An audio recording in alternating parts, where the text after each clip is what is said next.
This is an antique Tory four-sided paddle strop that I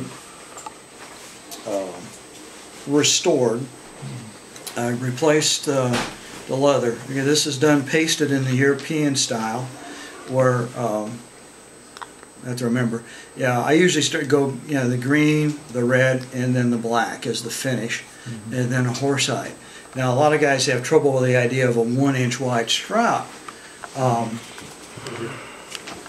contend, and I'm somewhat of an historian. I've taught history and things like that, and going around, you see a lot of the old world straps at like 1 inch, 1 5/8. I think that was because of the heyday of the razors, the straight razors, was just after the French and German row. I can't remember the name of the war in the 1890s. So they were using a lot of harness at that time, so any available leather was going to the military. So there wouldn't have been that much leather really readily available for things like straps and things. So I think that's one reason why straps, old world straps, tend to be thin. But then also the idea of a strap, the less area, the more friction in that particular spot. So you get a faster action in that. Now, I'm not going to be doing any speed stropping because people see the video and I think they have to do it that fast. Stropping is a technique, motor skill that you need to develop, that you start slow. Now, this would be a strop that would help you maintain the maintenance on your razors. The leather is padded, so it has a little bit more chance to wrap up around on that, and then finish on the black, and then take it to the finish side, and that would really set your strop up as a rule. Now, got the next oldest strop that I've got is this was given to me by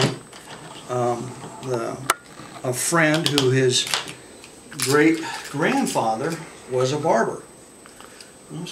Handles were obviously cut off. And I was always amazed at how short this is. It's pliable now. I believe it's a horsehide strap from the texture of the back. And it's a very shiny strap. And it works, still works. And this side's had old paste on it, and I just pasted it with chromium oxide on you can see the age on that. But this was, it didn't have a whole lot of stropping area. But this was a professional barber's strap, like that. Now, this is one of the more readily available commercial models. This is the Illinois 127. It's also a horsehide strap. A lot of folks don't really pay attention. They just see the horse, don't think about it. But yes, it's a horsehide strap. And it's the treatment is the same as Latico, where it's an oil and wax worked into the leather. Now, I have a preference where I don't really care for that because it doesn't give me personally the action I like.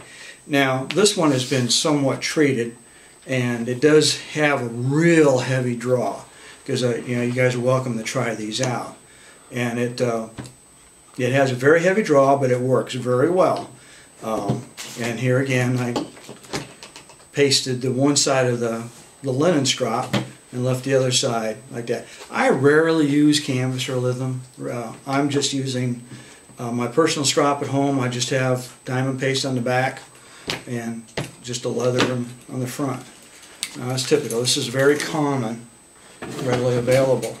Now, this is a Tony Miller strap, one of his, it's not the Apprentice, what is it?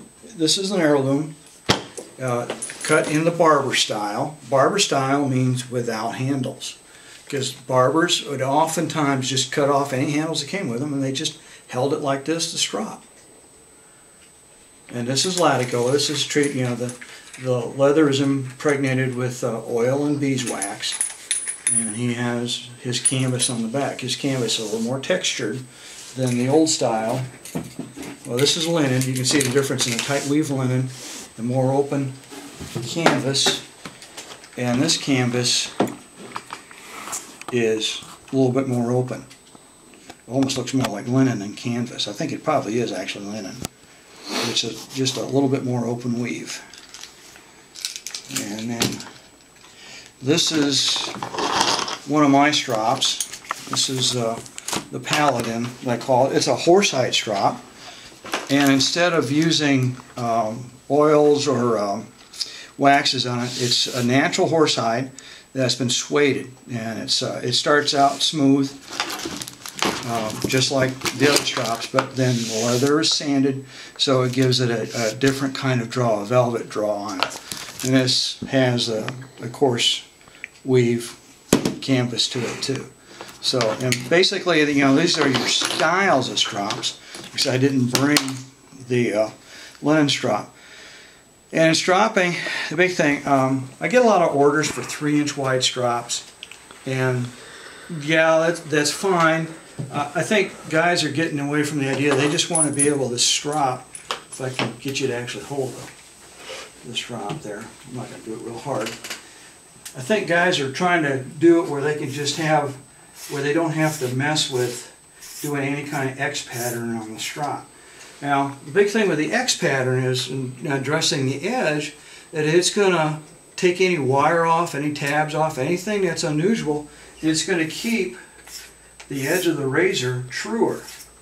So stropping no faster than this, you know, if you know, however you got to develop your technique, even on the wide strops, I will still use an X pattern.